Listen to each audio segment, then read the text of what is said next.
Recette de la quiche Lorraine, c'est parti!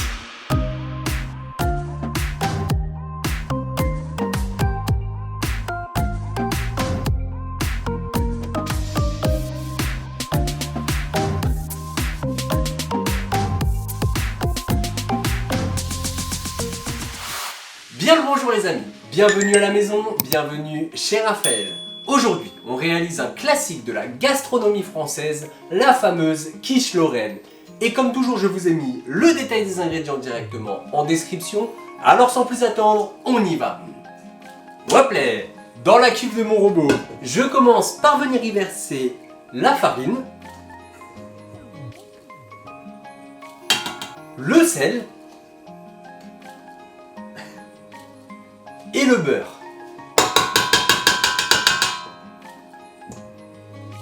Et maintenant, je viens mélanger à l'aide de mon robot muni du crochet pendant 30 secondes, 1 minute, en vitesse 2 ou 3.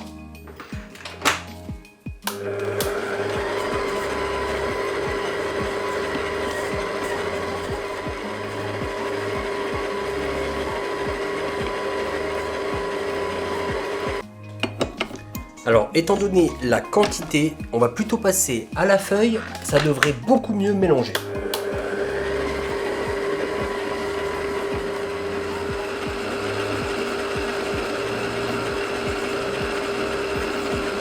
Une fois que vous obtenez une préparation similaire à du sable, à de la pâte sablée, on vient y ajouter un œuf.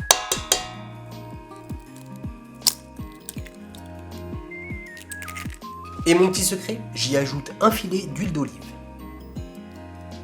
Et je viens mélanger en seconde vitesse jusqu'à l'obtention d'une pâte.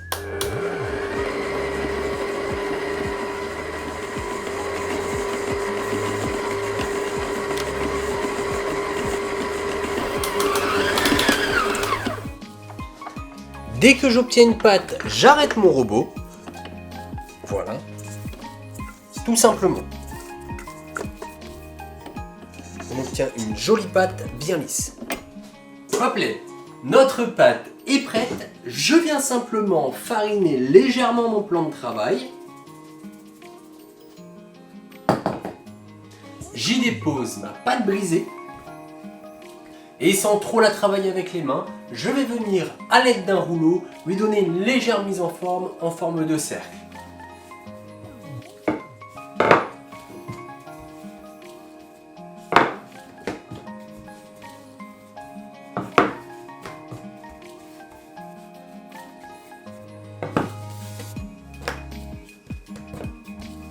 On essaye de lui donner une belle forme bien ronde. Si besoin, farinez votre pâte très légèrement. Voilà, des deux côtés.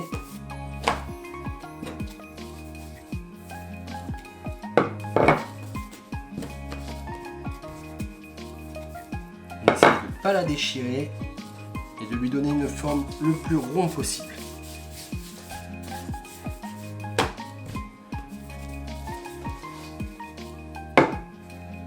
Je viens ensuite déposer ma pâte dans un papier cuisson, comme ceci.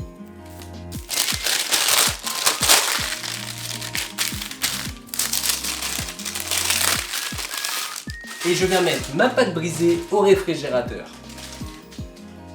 Hop là! Pendant que notre pâte repose au réfrigérateur, on va venir préparer notre appareil à quiche. Et pour cela, rien de plus simple. Dans un plat, on commence par venir y verser les œufs.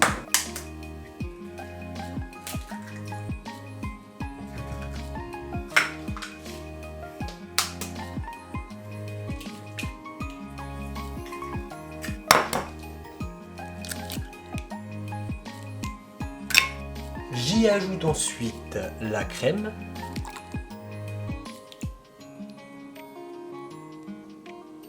Ainsi que le lait. J'y ajoute ensuite l'équivalent d'1 gramme de sel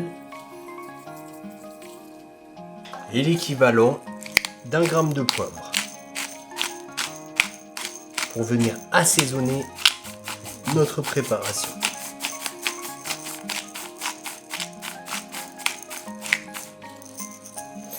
et je viens mélanger jusqu'à l'obtention d'un appareil bien homogène.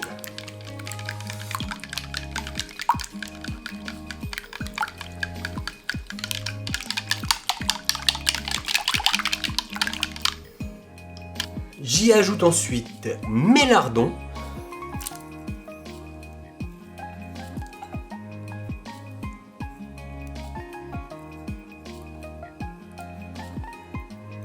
ainsi que les 2/3 de mon emmental râpé. Et je mélange à nouveau.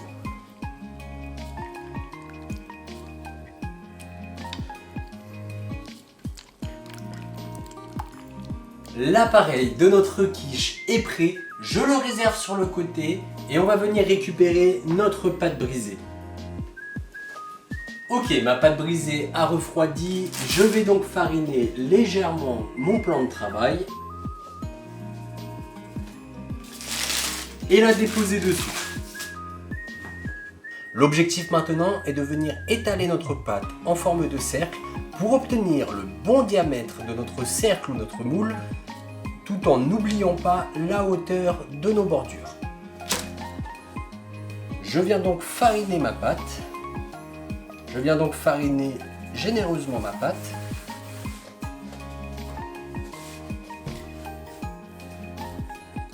Et je viens la travailler pour lui donner une forme de cercle.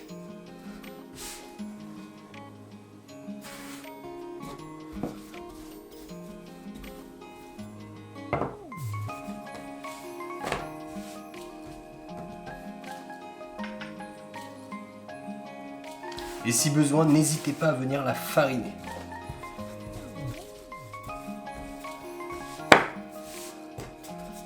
Un quart de tour et je l'étale.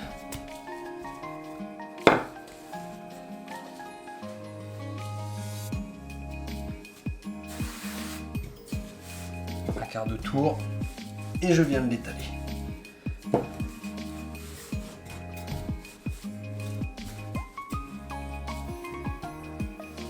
Surtout si besoin, venez bien fariner le dessous pour pas que votre pâte colle au plan de travail.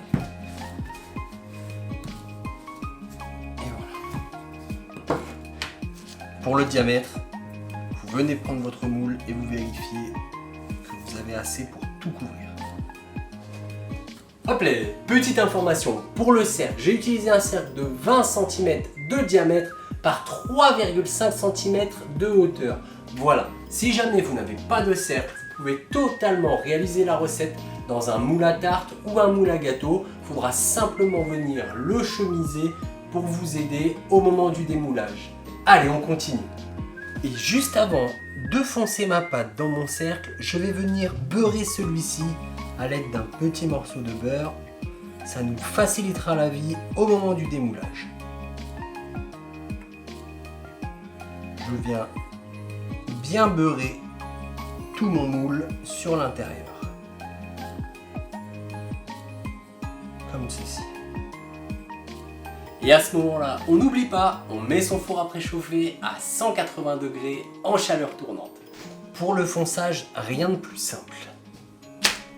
Je viens enrouler ma pâte autour de mon rouleau doucement et délicatement.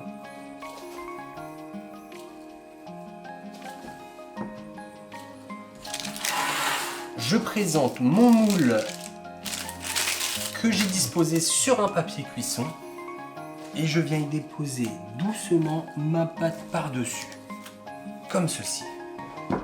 Et pour le fonçage, je viens accompagner ma pâte dans le fond de mon moule. Si vous avez des petites déchirures, c'est pas très grave, on les réparera ensuite. Voilà, je viens accompagner ma pâte jusqu'au fond de mon moule. Délicatement.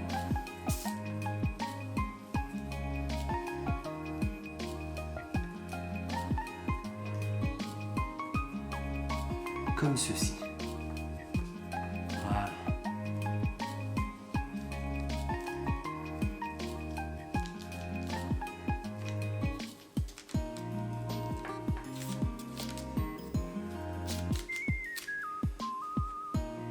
Et si besoin, comme moi, vous voyez ici, j'ai des trous, Je viens prendre un petit peu de pâte et je viens combler les trous, tout simplement.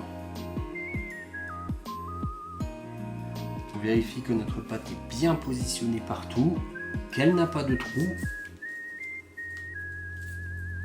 Et à l'aide d'un couteau, je viens retirer l'excédent de pâte.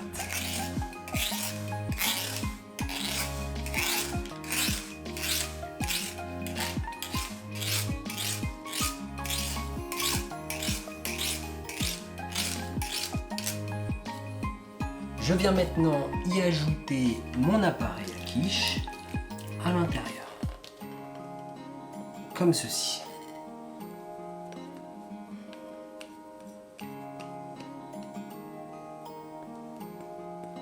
Et je viens bien répartir ma préparation gentiment à l'aide de ma maryse. Et pour ajouter un peu de gourmandise, je viens disposer le reste de mon emmental râpé sur le dessus de ma quiche, comme ceci.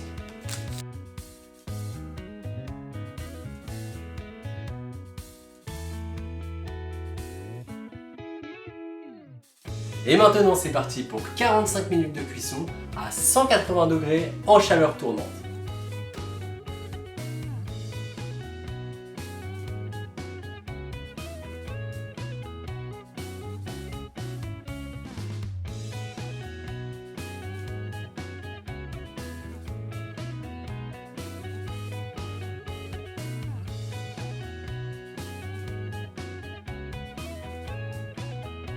Une fois cuit et sorti du four, je passe un couteau délicatement sur tout le contour.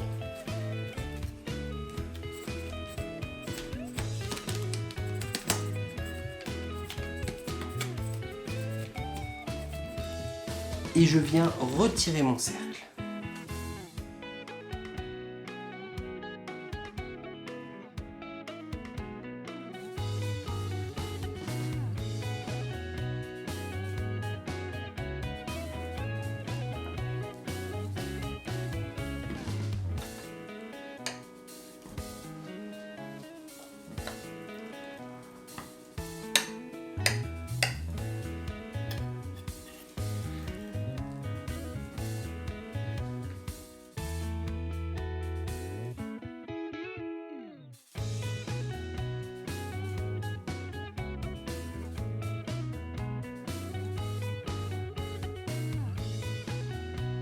À déguster chaude, tiède ou même froide, cette quiche lorraine traditionnelle ravira tout le monde à l'heure du repas. Alors si t'as aimé la vidéo, n'hésite pas à t'abonner et à la partager. Le lien Tipeee est en description pour soutenir la chaîne. Il ne me reste plus qu'à vous souhaiter un bon appétit et vous donner rendez-vous la semaine prochaine.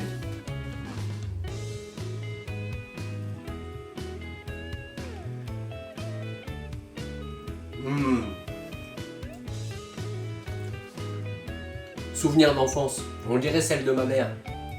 Délicieux, vraiment, 10 sur 10. Allez, salut et bon appétit. Abonne-toi à la chaîne en cliquant juste au milieu. Tu peux également me suivre sur les réseaux sociaux. Et si la vidéo t'a plu, n'hésite pas à lâcher un pouce bleu. Allez, salut!